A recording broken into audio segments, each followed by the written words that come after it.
Good evening, everybody.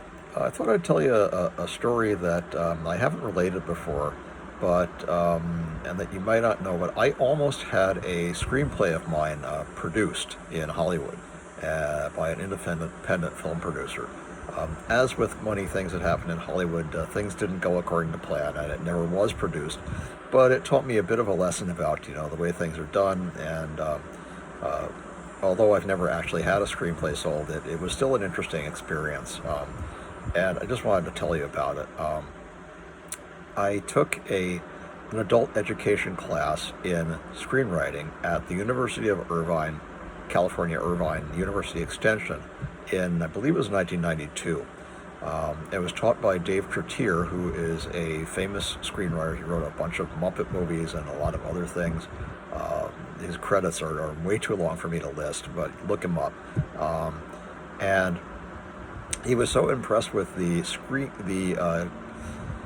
pitch letter that I wrote for my screenplay, which was called The Silk Maze. It was an erotic thriller, that he asked me if he could publish it in his book, The Screenwriter's Bible. And I said, oh, sure. I gave him permission, and I believe it is still published in the current version. I think it's up to like the eighth version now. You can look that up on Amazon. But anyway, I wrote this play, this screenplay, The Silk Maze, which was, as I said, an erotic thriller. And you have to remember, this is the mid-'90s, and they were very popular at the time. Movies such as Basic Instinct and Fatal Attraction and a lot of sort of B movies that mostly starred people like Shannon Tweed and the like were very popular at the time, and so I decided I was going to write my own. It was basically a story about a couple who are attempting to blackmail a senator's daughter and get some information from her that they can use on the senator. And things do not go the way they planned, and she ends up turning the tables on them in a rather interesting and I thought erotic way. The professor liked the story. He gave me an A on my final shooting script, and I did in fact try to pitch the screenplay to a number of the major studios. I didn't get any response. I tried some of the smaller independent studios, didn't really get a response from them either. But I think mostly that's because just my name is not known. I'm not a known screenwriter, so they if they had to choose between me and somebody who had sold 20 screenplays, they were going to pick the guy who sold 20 screenplays. But in the meantime, my mom was working for a scientist up at Hughes Labs, and Dr. Robert L. Forward, who unfortunately has since passed away. He died in 2015. But he was also a science fiction writer, and he had a connection, an independent producer who evinced interest in my screenplay. So I said, oh, and my mom said, do you want to meet him? He'd like to meet you up in Santa Monica. I said, yeah, okay. I gave him the guy's number, I gave him a call, and we arranged to meet at the 3rd Street Promenade, and I drove up there from Irvine, which is where I was living at the time.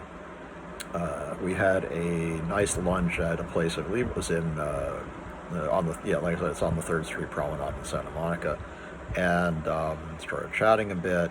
He told me a little bit about himself, I told him a little bit about myself, and he asked to know a little bit about the screenplay, and I said, well, I'll give you a little bit of a pressy, but, until we sign a contract, you're not, I can't let you have the treatment or, a copy of the shooting script, but, if you like it and you decide you want to work with me, we'll talk about that. And he said, okay. So I gave him the basic premise of the movie. He seemed intrigued and said, yeah, I'd like a treatment. I said, well, it's going to be $120, because that's what the going Writers Guild of America West rate was at the time. He said, okay, that's fine. Give me the screenshot. Meet me in a week and bring up the treatment, and I'll give you the check for $120. And I said, okay. So I did that. I went home. I typed up the treatment, which was about 5 paragraphs, and cleaned it up and made sure that it hit all the highlights in the movie, and we arranged to have another meeting, and I think it was up in like Toluca Lake somewhere at a small restaurant, which I'd been to before, so I kind of knew where it was. Anyway, we met at this restaurant, and we started talking, and he said, "Well, can I have the treatment?" I said, "Can I have the check?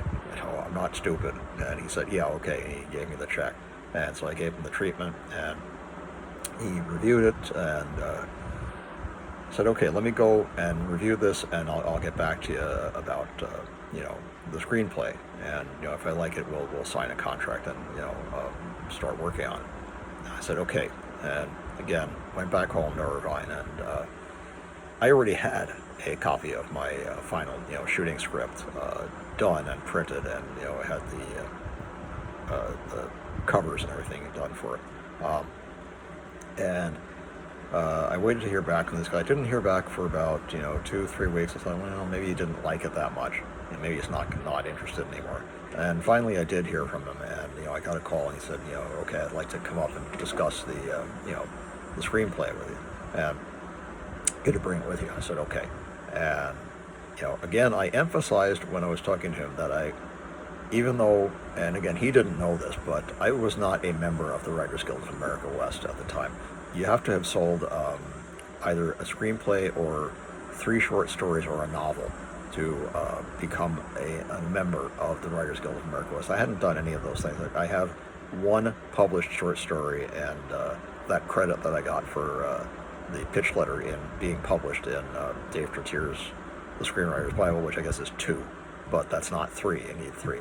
But anyway, I wasn't going to be gypped, as it were, for the work that I put in on the screenplay, which was considerable. I did like 5 or 6 drafts of this thing, so I had put in quite a bit of work. And again, I have to remind you, this is the 1990s. We didn't have computers. I typed this up on my typewriter. For those of you who remember what that is. But anyway, I met him again at a different restaurant. I think in Santa Monica, and he said, "Well, I liked the treatment. I'd like to change a few things," and he talked about what things he wanted to change. Nothing was major, nothing that would have shifted the focus of the story that much. I said, "Oh, okay, if you'd like to do that, I'll go and rewrite.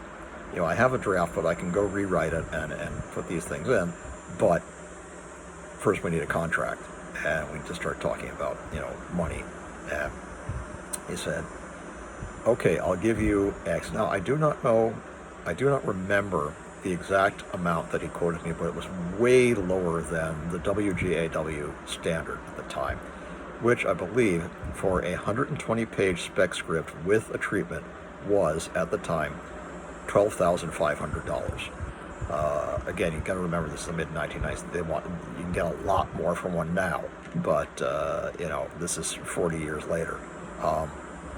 So I had that in mind when he started talking about figures, and I believe he said he was going to give me something like $2,500. I said, "No, if you want my screenplay and you want me to change it and rewrite it for you, you're going to give me WGAW rates." And I told him what the rate was. Although he said okay, he got kind of a look on his face like he didn't like what I just said. Then he started asking some odd questions, which kind of made me question whether he was really legitimate or not. He started asking who I thought should star it, and I said, "The writer doesn't have anything to do with that. The writer is just here to write the screenplay. Writers don't decide who's going to be in their movie. I can make some suggestions for you, but you're going to have to go to a casting agency to get the movie cast." I assumed that he was someone who knew this already. I kind of started getting the feeling that this was a bit of a con, or that this guy was not a legitimate producer, because a legitimate producer would already know that information. Wouldn't start asking questions about who do you think should be in it. That's not something you ask the writer. So I went and I said, "Okay, I'll start working on the screenplay, but we're not doing anything until we get a signed contract. And I'm certainly not giving it to you for $2,400. I want WGAW rates, or at least something closer to that." So he said, "Okay, I'll get back to you." Well, needless to say, he did not ever get back to me. That last conversation was the last thing. But the primary lesson that I came out of this with was, that you shouldn't always trust people, but also that you need to stick by your guns. And uh, one of the rules of any writing contract, particularly with Hollywood, is pay the writer.